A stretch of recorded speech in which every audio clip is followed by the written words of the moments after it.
Temos tido o privilégio, neste final de semana, desde sexta-feira, de trabalhar Homem e Mulher os criou. Sexta-feira, começamos com a criação dos gêneros. Ontem, sábado, a perversão dos gêneros. Hoje de manhã, gêneros no lar.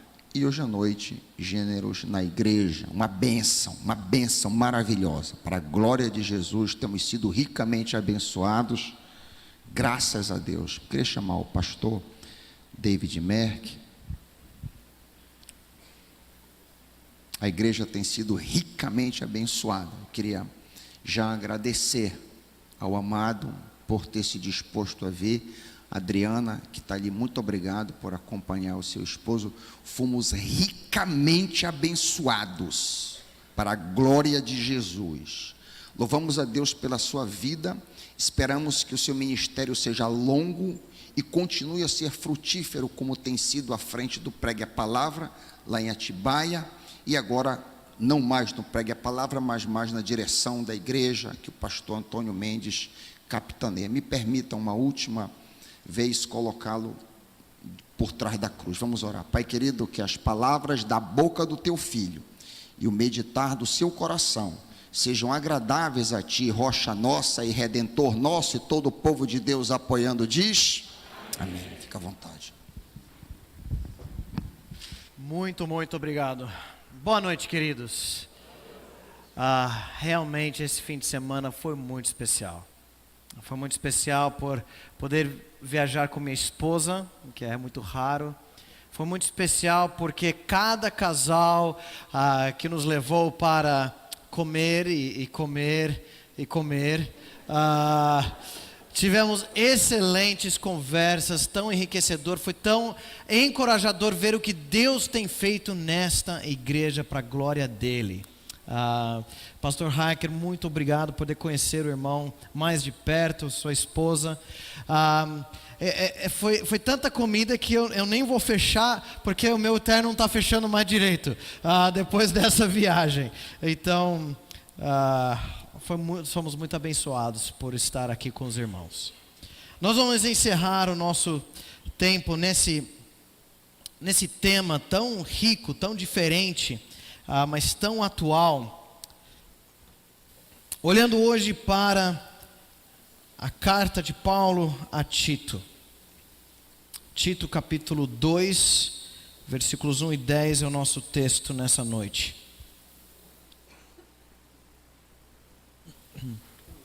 Tito 2, 1 a 10. A pergunta que nós fazemos, diante de tudo que foi levantado aqui nesses dias, nós vimos a bondade de Deus através da sua palavra, nos criando a imagem e semelhança dele, homem e mulher nos criou. Vimos como o pecado transformou tudo no caos. Vimos como Deus nos chama em Cristo para vivermos a nossa identidade como homens e mulheres dentro de casa. Mas qual a resposta para uma sociedade que está tão confusa? Qual a resposta que a igreja pode dar a esse mundo caótico? Nós lemos na revista Veja reportagens celebrando crianças com pouca idade fazendo cirurgias para trocar de gênero. Eu li 2 reportagens, inclusive uma delas num site promovendo causa LGBT, de que jovens LGBT são 3 a 5 vezes mais propensos a cometerem suicídio. Destruição correndo solto e sendo celebrado em nossa sociedade. E qual a resposta? Como que a igreja pode viver num mundo tão caótico? Às vezes nós somos tentados a pensar que é só com a nossa época. Nunca foi assim. E de certa maneira, realmente o mundo está indo de mal a pior. A Bíblia ensina isso. Mas os nossos antepassados, no início da igreja, também já viviam uma sociedade caótica, que não tinha nenhum resquício, nem que estava começando o cristianismo. E por isso a palavra de Deus nos tem muito a dizer. O livro de Tito é uma carta escrita a um pastor Tito, que foi enviado por Paulo, um apóstolo, para pastorear várias igrejas na ilha de Creta, uma ilha que fica no meio do mar Mediterrâneo. Existem talvez semelhanças em que a situação de Creta e a situação de Belém, ou podia ser Atibaia, qualquer lugar do Brasil ou do mundo. Bebedeira, vícios, no nosso caso drogas, imoralidade, mas também pessoas se afastando da igreja, falando mal da igreja, contra a igreja, falsos ensinos correndo solto pelo mundo, distorcendo o evangelho. E a grande pergunta quando nós olhamos para Tito é como que as igrejas em Creta vão lidar com desafios tão grandes? E a resposta é através do poder transformador do evangelho. Através do poder transformador do evangelho. Olha um pouquinho, só para a gente se contextualizar um pouquinho, nosso foco vai ser o capítulo 2, versículos 1 a 10, mas olha o capítulo 1, versículo 1, primeiro versículo do livro.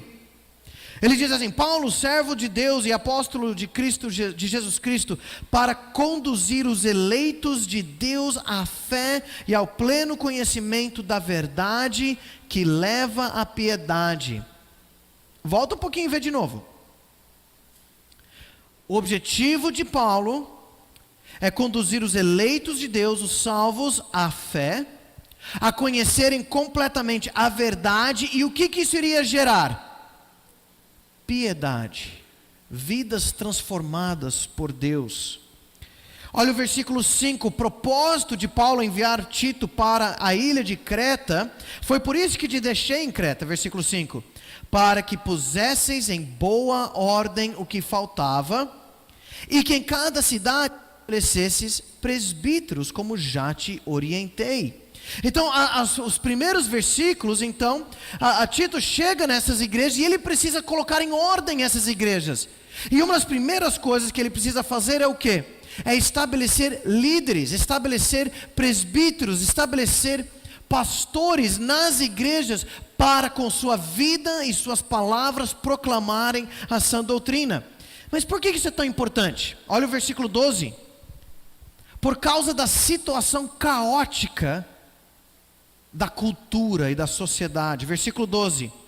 Um dos seus próprios profetas disse, um profeta cretense, um poeta cretense: os cretenses são sempre mentirosos, animais ferozes, glutões preguiçosos.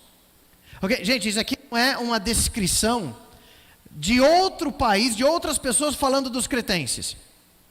É entre os próprios cretenses, né, eles fazendo poesia sobre eles mesmos, falando: nós somos ruins mesmo. Animais ferozes, glutões, preguiçosos. E se eles estão falando disso deles mesmos, o que será que era verdade? Qual pior era, né? Como que a igreja pode prosperar, fazer a diferença numa cultura tão perversa? Ele estabelece líderes, a resposta positiva era estabelecer líderes. Versículos 5 a 9 dizem: homens que ensinam a verdade, tenham caráter de piedade, transformados pelo evangelho. Por quê? Versículos 10 a 16 vai mostrar: para poder calar líderes que ensinam a mentira e têm um caráter de impiedade. Deus quer que se levantem homens que conhecem a sã doutrina, que vivem a sã doutrina, para fazer frente a falsos mestres que estão espalhando mentira e vivendo a impiedade. Olha o versículo 16: eles afirmam que conhecem a Deus, mas o negam por suas obras. São detestáveis, desobedientes e incapazes de qualquer boa obra. Parece o Brasil em 2019? Nós vivemos uma realidade evangélica de muitos que chegam diante das pessoas com um livro preto e começando a falar e pregar, e as pessoas acham que está falando da Bíblia, mas o que dizem é totalmente fora daquilo que a sã doutrina, o que a palavra de fato está dizendo. e suas vidas são totalmente impiedosas, construindo impérios para si, negociando com a cultura, desviando o povo de Deus. Por isso, diante disso, nos capítulos 2 e 3, Paulo fala para Tito, dá para ele orientações para a igreja. E basicamente o que ele vai dizer é que o ensino da palavra, o ensino do evangelho, o ensino da palavra transforma a igreja para que nossas vidas promovam o evangelho. É a sã doutrina, o ensino da verdade que transforma corações, transforma vidas para que as nossas vidas sejam o grande cartaz, a grande propaganda da beleza e da verdade do evangelho. Olha o versículo 1 do capítulo 2. No início, então, ele volta para Tito e diz: tu, porém, diferente desses falsos líderes, tu, porém, fala o que está em harmonia com a sã doutrina. O seu ministério, Tito, é pregar a verdade, pregar a sã doutrina. Esse é o seu trabalho. Olha o final do nosso texto, versículo 10. Falando aos servos, olha como ele termina: para que em tudo mostrem a beleza da doutrina de Deus, nosso Salvador. Esse colchete, os dois lados do que ele vai tratar agora, falando sobre os diferentes grupos, homens, mulheres, idosos, jovens, na igreja, servos, empregados. Ele vai falar, é porque a sã doutrina precisa ser ensinada, o evangelho precisa ser pregado com fidelidade, com coragem, com autoridade. Por quê? É ela que gera transformação, vida. A sã doutrina não é uma coisa para acadêmico numa torre de marfim. É prático, é para a vida da igreja, é para a nossa vida como homens de Deus, como mulheres de Deus, como idosos, como jovens, com todos, como crianças, adolescentes. Queridos, esse fim de semana foi tão gostoso ver isso acontecendo aqui nesta igreja. Impressionante o que Deus está fazendo aqui. Foi falado, não cabe mais pessoas. Por quê? Porque Deus dá vida à sua igreja pela pregação da verdade. E sempre foi assim, desde Gênesis. E Deus dá vida pela sua palavra. Deus cria nova vida, Ele dá novos corações, Ele transforma corações de pedra em corações de carne, pelo poder da sua palavra, o seu Espírito Santo agindo, usando a sua palavra e dando nova vida, regenerando vidas mortas, pessoas mortas. Então vamos olhar como que a sã doutrina é prático, como que nossas vidas, como igreja, podem embelezar, a mostrar o adorno do evangelho, da sã doutrina. Por isso nós vamos voltar nossa atenção para esses versículos 1 a 10. Então o versículo 1 ele já disse, ensine a sã doutrina. E aí os seus ensinamentos vão ser para grupos diferentes da igreja. Ele vai falar para os homens mais velhos, depois para as mulheres mais velhas, para as moças jovens, para os rapazes jovens e por último para os servos ou escravos, porque na cultura romana os servos faziam parte da convivência familiar. Então ele fala para eles também. Então vamos começar. Os homens mais velhos, versículo 2.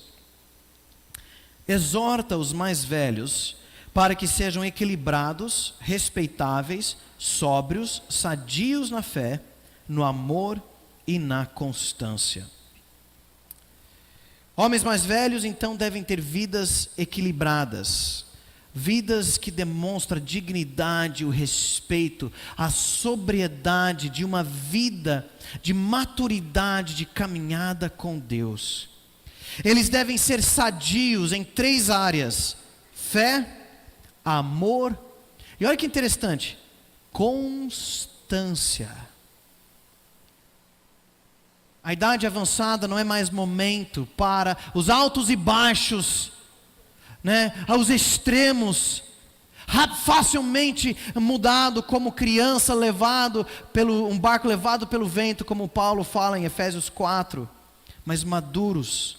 Crentes mais velhos são colunas da igreja, demonstram o fruto maduro do evangelho ao longo de uma vida, casamentos duradouros, décadas servindo na igreja, conhecimento profundo da palavra de Deus.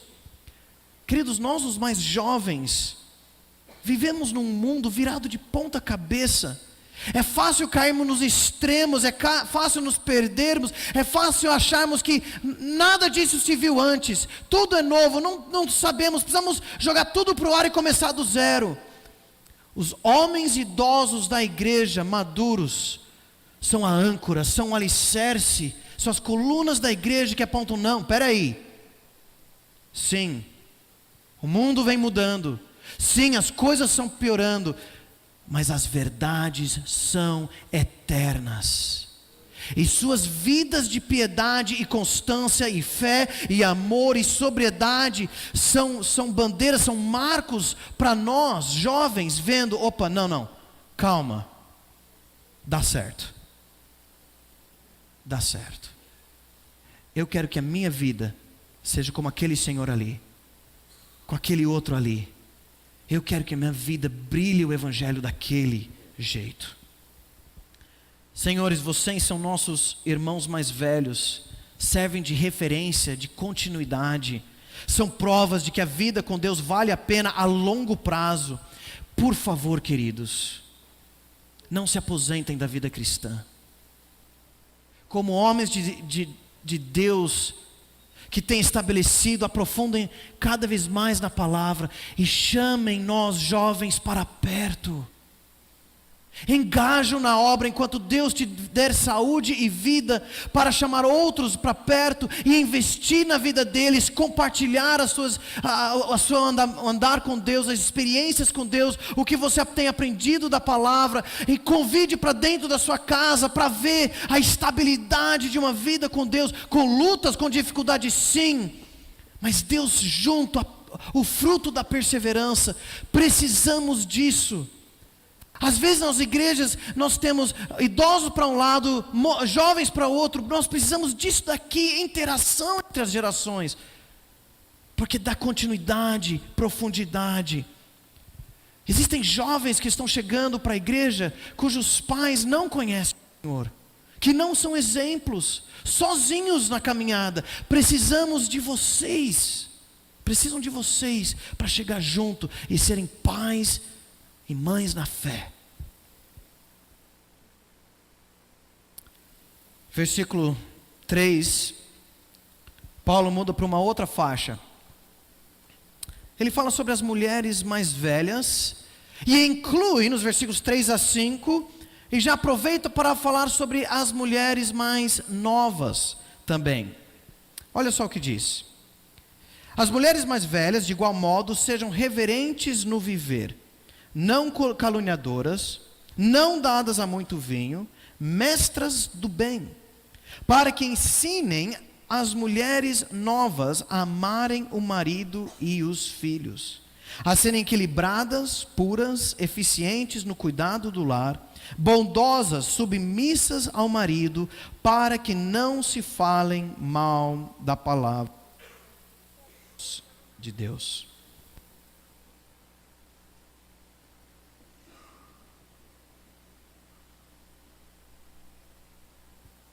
Ele ensina aqui então as senhoras, elas são exortadas a refletirem a sã doutrina com reverência, não usando a aposentadoria para fofoca, nem para vícios, pelo contrário, ensinar o bem. São mestras, são doutoras, são peritas no ensino de como aplicar a sã doutrina, a verdade da palavra em suas vidas. Mas quem que elas devem ensinar? O texto diz que elas ensinam as mulheres mais novas. Você não acha curioso que o único grupo nessa lista que Tito não é chamado para ele orientar especificamente são as moças mais novas? Claro, como pastor, ele vai pregar, como fazemos aqui, para toda a igreja, vai ensinar toda a igreja. Porém, esse acompanhamento, esse ensino próximo das jovens, não é para um homem fazer. Por motivos muito claros, de propriedade, de tentação. Isso é papel das senhoras. Isso é muito importante, porque na Bíblia, Deus sim, Ele mostra claramente limites de papéis na igreja entre homens e mulheres. Volta rapidamente para 1 Timóteo capítulo 2. É um texto muito controvertido nos dias de hoje, mas também muito simples de entender. 1 Timóteo 2, versículo 12, e nós podemos começar um pouco antes. Ele está falando de como deve ser o culto na igreja, como deve ser a vida de igreja.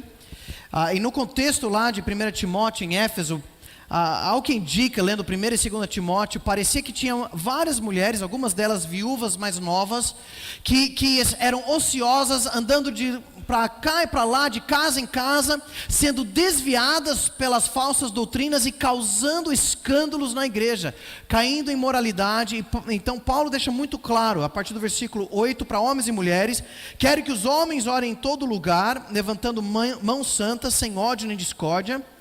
Versículo 9 de 1 Timóteo 2. Do mesmo modo, quero que as mulheres se vistam com decência, modéstia e discrição, não com tranças, nem com ouro ou pérolas, nem com vestidos caríssimos, mas que se vistam de boas obras, como convém a mulheres que afirmam servir a Deus. Como nós vimos em 1 Pedro 3, hoje de manhã, não está dizendo que é proibido usar trança, proibido usar um brinco. Ele está dizendo que cuidado para que a sua beleza não esteja nisso, e você não querendo chegar para causar na igreja. A gente até vive em nossos dias, é difícil você ir num casamento hoje em dia, sem que mulheres, muitas vezes casadas, estão ali sem discrição, sem modéstia alguma, e promovendo algo terrível para o povo de Deus. Ele falou: não, esse não deve ser o nosso caso na igreja. A mulher deve aprender em silêncio com toda a submissão, pois não permito que a mulher ensine, nem que exerça autoridade sobre o homem, mas esteja em silêncio. Versículo 13, isso não é uma questão cultural, é uma questão de criação. Porque Adão foi criado primeiro e Eva depois.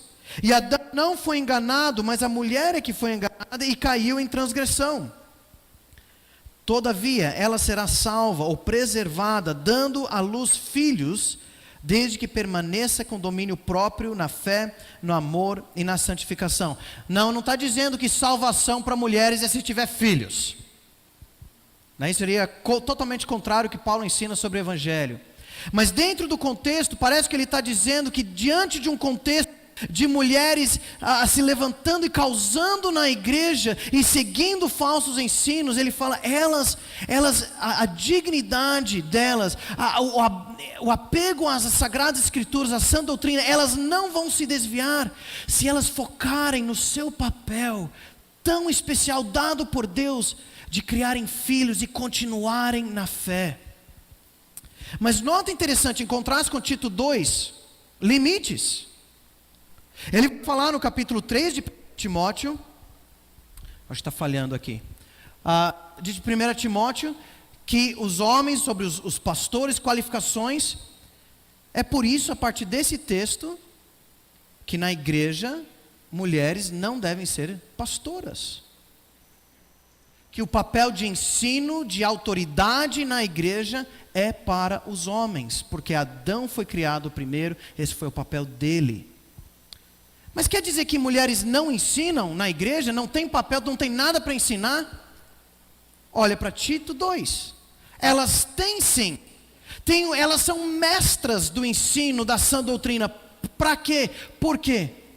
Para as mulheres discipular e treinar as mulheres mais novas nos caminhos práticos da sã doutrina. Porque isso não é para os homens. Então tem papéis diferentes. Tem coisas que Deus coloca na igreja. Olha, isso daqui é para os homens. Eu separei eles para fazerem. Não é porque valem mais, são mais importantes, são mais imagens de Deus. Nada disso, nós já vimos isso. Mas esse é o papel deles. Mas tem coisas que são para as mulheres fazerem. Não é para Tito ficar se encontrando, juntando um grupo de meninas e treinando elas e ensinando. Não, esse é o papel das senhoras fazerem. Porque elas preservam algo fundamental do papel delas, de viver a sã doutrina, o evangelho, ao serem mães e esposas e preservando a família. Queridos, eu sei que isso vai diretamente contra tudo que o mundo ensina hoje, e o que muitas igrejas ensinam hoje, mas é o que a Bíblia diz. É o que a Bíblia diz. O que nós vamos fazer? Nós precisamos obedecer. Esse é o equilíbrio dos papéis. Voltando então, Tito 2, versículos 4 e 5. O que as mulheres mais velhas devem ensinar? Diz amarem, as mulheres mais moças amarem os maridos e filhos, serem prudentes, puras, estarem ocupadas em casa, cuidando do seu lar, serem bondosas, submissas aos seus maridos. Hoje, muitas vezes, isso é a última coisa que muitas mulheres cristãs querem fazer. Hoje, muitas mulheres cristãs têm, e seus maridos também, têm abraçado o que o mundo tem falado e fala, não, ter filhos e cuidar do lar é a última coisa que eu quero fazer. E compraram a mentira de que isto é repressivo, é patriarcal. Não, antes eu preciso cuidar de todos os meus estudos, eu preciso desenvolver toda a minha carreira, tudo primeiro, nós precisamos ter uma situação de vida, um padrão de vida alto, para isso eu preciso trabalhar. Muitos casais preferem bichos de estimação do que filhos. Irmãs, vocês têm um privilégio dado por Deus de levantar a próxima geração de homens e mulheres de Deus. Os missionários, os pastores, os médicos, os advogados, engenheiros, enfermeiras, que vão levar adiante o evangelho até Cristo voltar. Você acha que isso é pouca coisa? É demais, é um privilégio enorme que Deus deu e confiou a vocês e preparou, criou vocês com essa responsabilidade e privilégio, essa sensibilidade. Deus deu a você uma responsabilidade que não pode ser delegada aos avós, à escola, à televisão, para a internet, na criação dos filhos. É errado fazer faculdade? Claro, não é errado fazer uma pós-graduação, trabalhar numa carreira, mas cuidado, queridos, com a inversão de prioridades, porque isso afeta a igreja. Muitas vezes nosso amor ao dinheiro nos faz sacrificar os filhos, e a próxima geração da igreja é comprometida. Eu li certa vez, recentemente, que na Suécia, um dos países que tem abraçado mais uma revolução nos papéis, na sexualidade, nos gêneros, e liberdade geral do que o mundo chama de liberdade, que o que tem acontecido? Muitas mulheres suecas estão se tornando muçulmanas. Parece um pulo enorme, querendo e se tornando e casando com muçulmanos, mas do mais radical. Por quê? Porque isso que o mundo está chamando de independência, de viver, esquecer família, esquecer filhos, acabou expondo elas e não encontram o valor e a proteção que estavam procurando. Independência se tornou isoladas, sozinhas. E então buscaram outro extremo que é terrível. A fé islâmica tira toda a dignidade da mulher. Elas são oprimidas pela lei islâmica, quando a palavra de Deus, que era radical para a sua época, dando valor às mulheres no Império Romano, que o mundo não dava, mas preservando o papel sagrado como criados à imagem de Deus. E qual que é o propósito? Tem 3 propósitos que é dado nesse texto. Está no final do versículo 5. Para que fale mal da palavra de Deus. Para que não se fale mal da palavra de Deus. Mulheres de Deus, mães, calam a boca do mundo, porque demonstram algo sagrado. O ser mãe que o mundo não consegue negar, por mais que tenta. Nos versículos 6 a 8, Paulo volta sua atenção para outro grupo. Ele fala para os rapazes jovens, mas ele fala só uma palavrinha para eles e já aproveita para falar para o próprio Tito, aquele que vai lidar com os rapazes jovens. Da mesma forma que ele falou para as senhoras que devem ser exemplo para as moças, ele fala para os rapazes, os moços, e como Tito deve ser exemplo para eles. Acompanhe na sua Bíblia, versículos 6 a 8. Exorta de igual modo os jovens para que sejam equilibrados. Que a tua conduta seja exemplar em tudo. Na doutrina mostra integridade, sobriedade, linguagem sadia e irrepreensível, para que todo o adversário seja envergonhado, não tendo como nos criticar. Os rapazes também têm instruções especiais de Tito, que como homem era quem iria ensiná-los mais diretamente. Eles deveriam ser prudentes. Versículo 6. Deveriam ser equilibrados. Outras versões falam sóbrios. Qual que é a ideia? É aprender a pensar antes de agir. Eu não sei porque ele fala isso. Isso não é um problema para adolescentes e jovens. Pensar antes de agir, né? Talvez o maior problema. Uma palavra só. Ensine os jovens a serem sóbrios. É a mesma ideia que o livro de Provérbios desenvolve, da sabedoria, de temer ao Senhor em primeiro lugar e viver toda a sua vida dirigido pelo entendimento de quem é Deus e quem nós somos, tomando decisões de acordo com o temor do Senhor. O que acontece na juventude?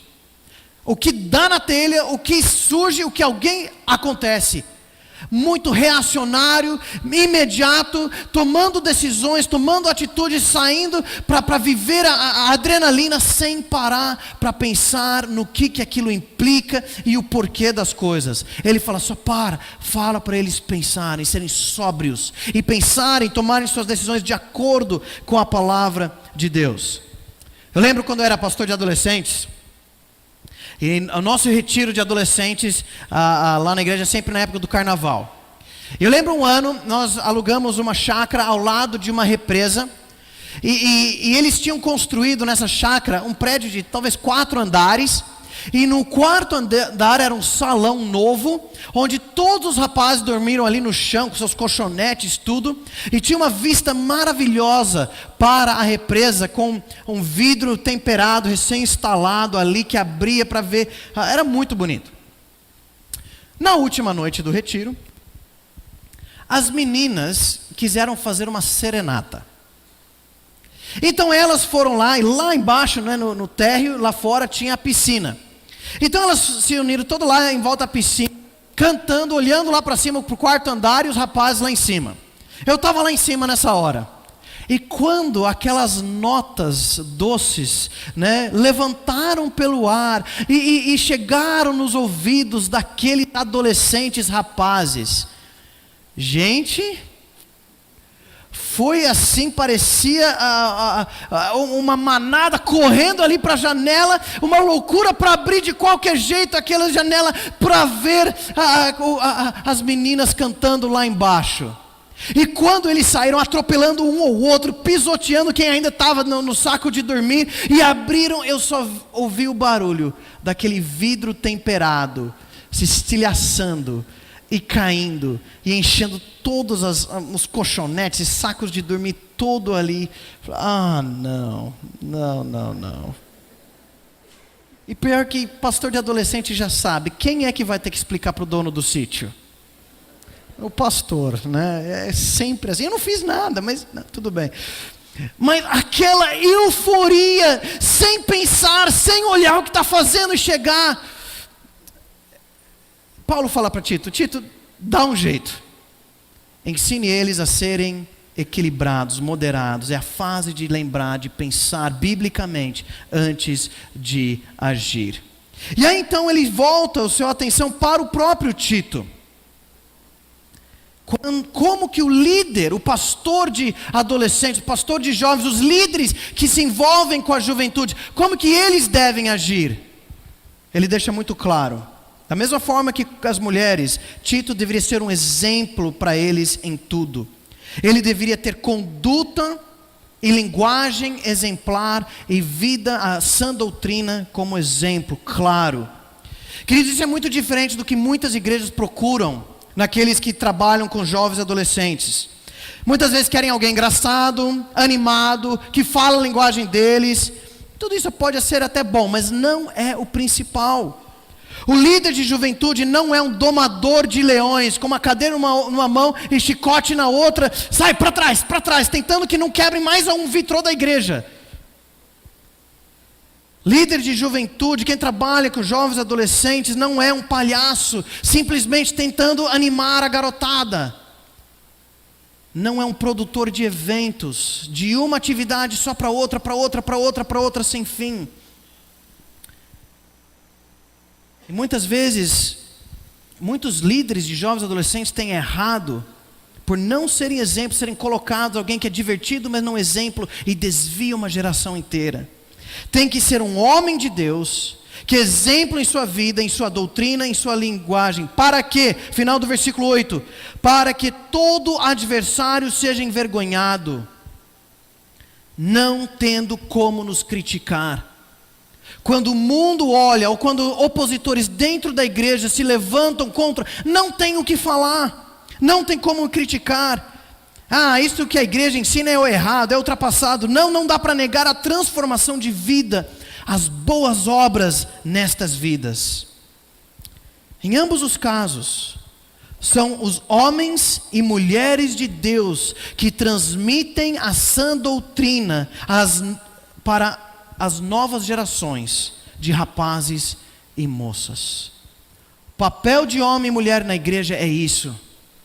É homens que são homens de Deus, mulheres que são mulheres de Deus, que chamam para perto os rapazes e as moças e ensinam, chama para dentro de sua casa, mostra a alegria de ser mãe, de ser esposa, mostra como é o seu trabalho, homens, mostra como é que você cuida da sua família, mostra o que significa, para que os adolescentes, as crianças até falam: quando eu crescer eu quero ser como ele. Quando as moças falaram: eu quero ter filhos. Quando o bebê está gritando, o primeiro filho de madrugada e não sabe o que mais fazer, para quem que ela liga? Para quem que vai ensiná-la como fazer? Como lhe fazer quando o filho de 3 anos, como o meu está fazendo, fica durante muito tempo não querendo entrar na classinha? Para quem que minha esposa liga? Para minha mãe, para minha sogra. O que faz? Eu nunca vi tanta pecaminosidade numa criança. Eu falo: puxou a mãe. Só que daí ela vai conversar com a minha mãe. E minha mãe fala assim: eu tenho muita dó de você, mas que o Davi merece, ele merece, né? Ele foi pior. Como a igreja é o lugar disso, queridos? Tem sido muito interessante lá em Atibaia. Tem tido um verdadeiro movimento entre homens e mulheres se reunindo para orar durante a semana, para estudar a palavra de Deus.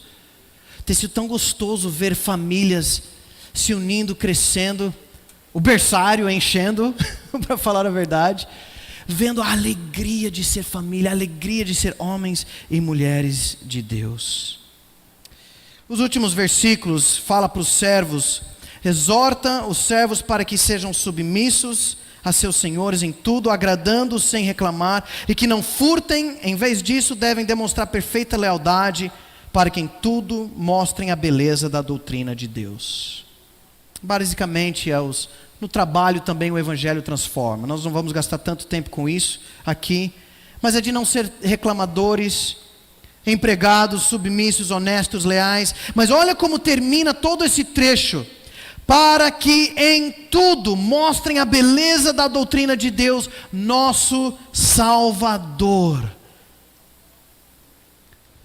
Quando você vive o Evangelho, quando você é transformado pela palavra, pela sã doutrina, nossas vidas, a igreja, é um adorno da sã doutrina. Levanta a sã doutrina e mostra para todos verem: isso daqui é incorruptível, isso é maravilhoso, isso é perfeito. Enquanto o mundo está perdido no lamaçal, nós oferecemos esperança, porque nós estamos sendo transformados pela verdade. Como conclusão, quero só ler os versículos 11 a 15, que mostra como isso acontece. Versículos 11 a 15 diz assim: porque a graça de Deus se manifestou trazendo salvação a todos os homens, e ensinando-nos para que, renunciando à impiedade e às paixões mundanas, vivamos neste mundo de maneira sóbria, justa e piedosa, aguardando a bendita esperança e o aparecimento da glória do nosso grande Deus e Salvador Cristo Jesus, que se entregou a si mesmo por nós para nos remir de toda maldade e purificar para si um povo todo seu, consagrado às boas obras. Fala essas coisas, exorta e repreende com toda a autoridade. Ninguém te menospreze. Queridos, Deus mostrou a sua graça para nós, mandando Jesus Cristo. O que a graça faz? A graça nos salva da nossa maneira fútil de viver e nos ensina então a viver diferente no mundo. Quando que nós vivemos assim? Devemos viver essas vidas santas até Jesus voltar, porque foi o Evangelho que nos remiu, nos purificou e nos consagrou para toda boa obra. E nosso papel é aceitar isso e não desprezar. Porque existem pessoas que se opõem a isso. Homem, mulher, jovem, idoso, você é responsável pela beleza do Evangelho aqui em Belém. Sua vida será um enfeite do Evangelho ou será motivo de falarem mal do Evangelho. Pessoas vão ver a diferença que Jesus fez na sua vida, entendendo que Deus te criou e salvou para ser na forma que você ama sua esposa, seu marido, seus filhos, como honra seus pais, como você lida com o seu serviço, como dá preferência para outros, como você anda pela rua, o tipo de brincadeira que você faz, a pureza sexual no namoro. Eles vão ver a transformação. Alguns vão querer te atacar, vão querer tacar lama, mas é porque viver a verdade, viver a luz, ela expõe as trevas, expõe a loucura do que o diabo tem pregado sobre os gêneros. E quando nós vivemos satisfeitos, contentes, felizes com como Deus nos criou, conhecendo a graça que nos transformou, vivendo o gênero que Deus nos deu no lar, na igreja, transformados por Cristo, somos um farol para um mundo perdido, para que ela conheça essa mesma graça que nos transformou. Queridos, não compre as mentiras do mundo. Elas estão por todo lado. Você abre sua internet, ela está lá. Você conversa com alguém no trabalho, está lá. Mas que a sua convicção esteja firmada na palavra de Deus, e que essa igreja cresça com homens e mulheres de Deus transformados pela sã doutrina. Vamos orar. Pai, nós somos gratos por esses dias tão preciosos juntos, lidando com um tema tão controverso, tão difícil, de tanta batalha espiritual em nossos dias. Pai, muitos dos nossos irmãos e irmãs têm caído, sendo enganados, têm sido confusos por aquilo, pelas mentiras diabólicas do nosso século. Mas Pai, obrigado pela Tua palavra. Obrigado pela Tua boa palavra que do caos cria vida nova. Que pode pegar lares desfeitos, vidas destruídas e transformá-las. Obrigado por uma igreja que proclama a Tua verdade, proclama o Teu Evangelho. Que cada um de nós viva essa verdade. Como homens responsáveis, líderes dos nossos lares da igreja, mulheres que amam o Senhor, que se submetem em amor, homens que demonstram amor sacrificial, mulheres que amam, que transmitem à próxima geração e às mulheres mais novas essa alegria, que espalham o Teu Evangelho pelo mundo. E Senhor, levante jovens, adolescentes, crianças que amam o Senhor, convicto da sua identidade, feitos à imagem e semelhança de Deus, transformados por Cristo, para que esse mundo veja e seja salvo pela Tua graça. Oramos assim, Senhor, com toda a fé em Ti, naquilo que a Tua palavra diz, e em nome de Jesus, amém.